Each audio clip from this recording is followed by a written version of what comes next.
Nous sommes en collaboration, enfin, en partenariat avec Breakfast Action depuis plus de 4 ans déjà. 2020, 2021 je crois, et nous avons passé par rapport à la Covid. Et par rapport à cela, il y avait un besoin vraiment par rapport à la communication sur les maladies liées aux zoonoses, notamment tout ce qui est Covid, tout ce qui est grippe aviaire, la rage et autres. Donc par rapport à cela, donc, nous avons posé ce problème à Breakfast Action qui a bien voulu nous appuyer dans un premier temps pour former en tout cas les agents au niveau des régions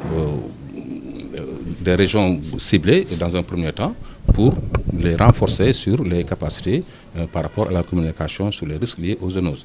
C'est après que nous avons pu étendre cette formation-là à toutes les régions, les 14 régions. Si bien que vraiment tous nos agents ont été bien formés vraiment sur la communication sur les risques liés aux zoonoses. Donc il nous fallait maintenant rentrer au niveau des domiciles, être en contact avec les populations pour pouvoir délivrer les messages par rapport à ces zoonoses créées-là, et puis essayer de recueillir ces informations que nous avons lors de ces visites à domicile, de les mettre quelque part, des registres, pour pouvoir ensuite analyser les données et puis voir comment nous progressons par rapport, n'est-ce pas, en tout cas à la communication sur les zoonoses.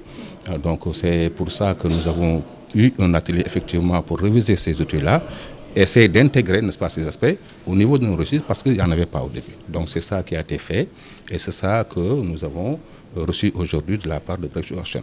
C'est pour dire vraiment toute l'importance, n'est-ce pas, que ce projet-là apporte au SNH par rapport, n'est-ce pas, à la communication, parce qu'une de nos missions principales, nous, au niveau du service national, c'est la communication, n'est-ce pas, par rapport à la prévention au niveau des populations. Nous faisons des visites à domicile, comme je l'ai dit, ça rentre dans nos missions régaliennes.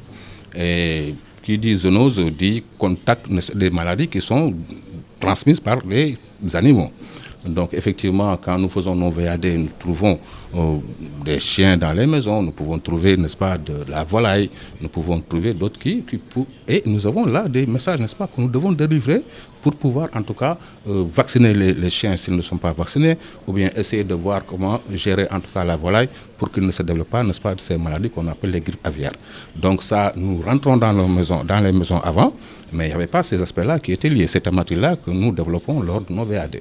Donc avec Breakfast Action, cela nous a permis vraiment de pouvoir intégrer, n'est-ce pas, ces thématiques-là dans les visites à domicile que nous faisons. Oui, par rapport à la journée des toilettes, nous, comme vous le savez, nous intervenons dans certaines régions quand même où le problème, n'est-ce pas, se fait plus sentir par rapport, n'est-ce pas, à tout ce qui est assainissement total, n'est-ce pas, piloté par les communautés. Ça c'est l'assainissement, donc l'ATPC comme on le dit.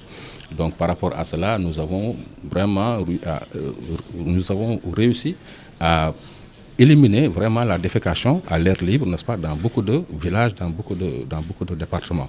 Donc par rapport à cela aussi, je crois que c'est une contribution que le SNH fait par rapport, n'est-ce pas, à ces jeunes là, de faire en sorte que vraiment les populations puissent disposer d'un système d'assainissement adéquat. Et là, nous sommes en train de travailler pour ça avec l'ATPC.